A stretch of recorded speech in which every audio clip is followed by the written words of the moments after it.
হ্যাঁ, আমরা প্রধানমন্ত্রী জনঔষধি কেন্দ্র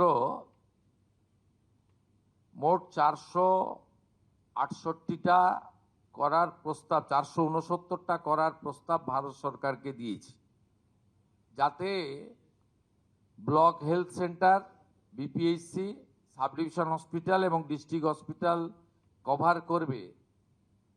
একজনের পরিবারে যদি মাসে ডায়াবেটিস থেকে হাইপার টেনশন থেকে শুরু করে ধরুন 2000 টাকার ওষুধ লাগে, এই 469টি সরকার নিয়ন্ত্রিত প্রধানমন্ত্রী জনঔষধি যোজনার সেন্টার চালু হলে এটা ধরে নিতে পারেন অ্যাপ্রক্স 200 টাকায় পৌঁছে যাবে, অন্তত 10 গুণ বেনিফিট পাবেন।